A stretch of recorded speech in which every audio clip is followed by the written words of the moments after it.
नमस्कार प्यारे विद्यार्थियों, राजस्थान कर्मचारी चयन बोर्ड में बम्पर भर्ती निकली है। जी हां दोस्तों, चाहे आप सिविल के अभ्यर्थी हो, चाहे मैकेनिकल के, चाहे इलेक्ट्रिकल के, दोस्तों बहुत ही बेहतरीन नोटिफिकेशन आज ही दोस्तों आया है। अगर इसको आप देखना चाहते हैं कंप्लीटली तो RSM SSB JEE की साइट पे जाकर इसको देख सकते हैं। दोस्तों कुछ इंपॉर्टेंट बातें मैं आपके लिए लेकर आया हूं जो आपके लिए जानना बेहद जरूरी है। छोटा सा वीडियो अंत तक जरूर देखना, आपको ऐसी यूजफुल जानकारी दूंगा कि आपको मजा आ जाएगा दोस्तों। जी हां विद्यार्थियों, देखिए दोस्तों, अगर यहां देखिए हम लोग तो डिफरेंट डिपार्टमेंट में आपके सिविल, इलेक्ट्रिकल, मैकेनिकल में वैकेंसी निकली है, चाहे वो आपका सार्वजनिक निर्माण विभाग हो जैसा आप देख रहे हैं। हां, एक बात और है, चाहे आप डिग्री धारक हो या डिप्लोमा धारक हो, दोनों विद्यार्थियों के लिए वैकेंसी है। डिग्री वाले, डिप्लोमा वाले, आप दोनों घबराए नहीं, आप दोनों के लिए वैकेंसी दोस्तों। और डिफरेंट डिपार्टमेंट में, चाहे जल संसाधन विभाग हो जैसा आप स्क्रीन पे देख पा रहे हैं कि भैया, अगर सार्वजनिक निर्माण विभाग की बात करूं तो कनिष्ठ अभियंता आपका 36 पद सिविल वालों के लिए। अगर डिप्लोमा की बात करूं तो 8 पद है।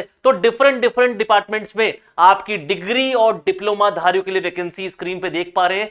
टोटल वैकेंसी की बात करूं मित्रों, that is important for us, 1111 पद।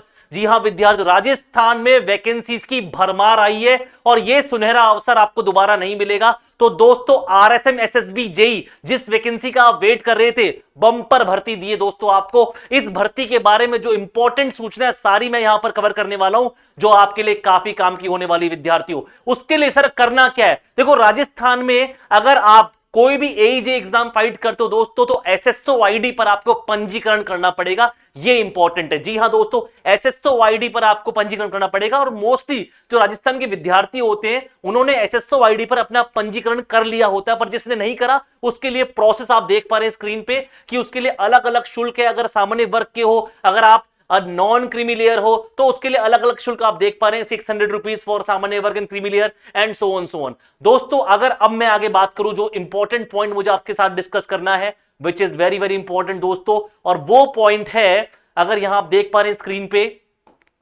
कि सर पात्रता एवं शैक्षणिक योग्यता। जी हां दोस्तों, आपके दिमाग में सवाल आ रहे होंगे, सर अगर डिग्री धारक का एग्जाम है उसके लिए क्या पात्रता होनी चाहिए, अगर डिप्लोमा के लिए एग्जाम हम फाइट करते हैं उसके लिए पात्रता क्या होनी चाहिए। तो पात्रता आपके सामने लिखी है, अगर मैं एक बार आपको पढ़ के सुना देता हूं फटाफट से। कनिष्ठ अभियंता सिविल डिग्रीधारी के लिए सिंपल आपने बीटेक किया होना चाहिए, BTech आप होने चाहिए। एज वेल एज अगर बात करें डिप्लोमा धारी के लिए तो भैया आपका डिप्लोमा होना चाहिए, जो आप स्क्रीन पे देख पा रहे हैं, किसी भी आप देख रहे हैं मान्यता प्राप्त संस्थान से। अब अगर आगे बात करें दोस्तों तो यहां हमारे लिए नेक्स्ट पॉइंट क्या है, नेक्स्ट पॉइंट बड़ा काम का पॉइंट है हमारे लिए, जो आप लोगों के दिमाग में आ रहा होगा कि सर स्ट्रक्चर क्या है, एग्जाम पैटर्न क्या है, वो जानना बेहद जरूरी है। तो दोस्तों देखो, जनरली मैं आपको बता देता हूं कि अगर राजस्थान में AEJ की वैकेंसी निकलती है, स्पेशली JEE की बात करूं तो सिंपली आपका राजस्थान का नॉन टेक तो आना ही आना है, जो आप स्क्रीन पे देख पा रहे हैं। उसमें इतिहास भी आएगा, राजस्थान का कला संस्कृति भी आएगी, परंपराएं, विरासत एंड भूगोल ऑल्सो, यस और नो। तो ये 40 अंक का आपका राजस्थान का नॉन टेक आना ही है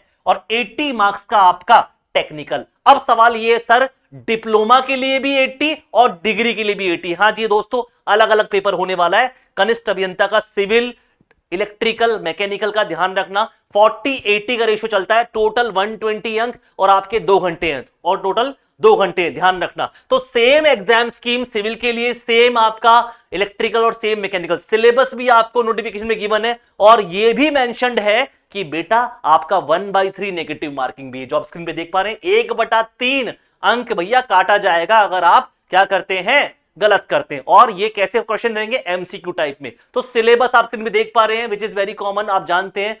जनरली JEE के एग्जाम में राजस्थान की बात करूं तो तकरीबन सारा सिलेबस आता है, चाहे वो सिविल का हो, चाहे मैकेनिकल का हो, चाहे इलेक्ट्रिकल का हो, तकरीबन सारा सिलेबस आता है। अब आपके लिए जो नेक्स्ट इंपॉर्टेंट पॉइंट, सिलेबस आप स्क्रीन पे देख पा रहे हैं, नोटिफिकेशन को हम लोग डिस्क्रिप्शन बॉक्स में डलवा देंगे ताकि आप इजीली इसको देख पाए। छोटा सा वीडियो बना रहा हूं तो आपके लिए, ताकि आपको लोग यूजफुल इंफॉर्मेशन दे पाऊं। Next useful information is what, very important, आप देख पा रहे हैं स्क्रीन पे, अलग अलग सिलेबस है आपकी स्क्रीन पे।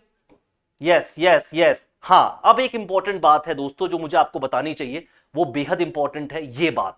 यस सर, जनरली राजस्थान में क्या होता है, जब एग्जाम्स होते हैं तो अभी एक रूल कर दिया गया है कि आपको प्रत्येक प्रश्न के 5 विकल्प मिलेंगे साहब। यस, 4 नहीं, जनरली अगर हम बात करें पैन इंडिया पे तो जो भी एग्जाम्स होते हैं उसमें हमारे 4 ऑप्शन होते हैं, बट स्पेसिफिकली राजस्थान की बात करूं 5 विकल्प रहेंगे। उसमें भी एक इंपॉर्टेंट बात यह है कि सर कोई भी ऑप्शन, अगर कोई क्वेश्चन आपको नहीं आता तो आप खाली नहीं छोड़ सकते साहब। यस सर, उसके लिए ऑलरेडी अंकित है यहां पर कि आपको एक ऑप्शन होगा, फिफ्थ ऑप्शन, उसको आपको क्या करना पड़ेगा, मार्क करना पड़ेगा। ऑलरेडी मेंशन है बेटा यहां पर कि यदि कोई अभ्यर्थी द्वारा किसी प्रश्न को हल नहीं किया गया तो उसके लिए पांचवा विकल्प ई को गहरा करना पड़ेगा। यदि पांचों विकल्प में से किसी को भी गहरा नहीं किया जाता है तो ऐसे 10% प्रश्नों तक प्रत्येक प्रश्न के 1/3 अंक काट ली जाएंगे। ये इंपॉर्टेंट है दोस्तों, ये इंपॉर्टेंट है यहां पर। और दोस्तों इंपॉर्टेंट बात यह है कि अभी डेट्स को लेकर कोई यहां पर इंफॉर्मेशन नहीं आई है, उसके लिए आपको RSMSSB की साइट को रेगुलर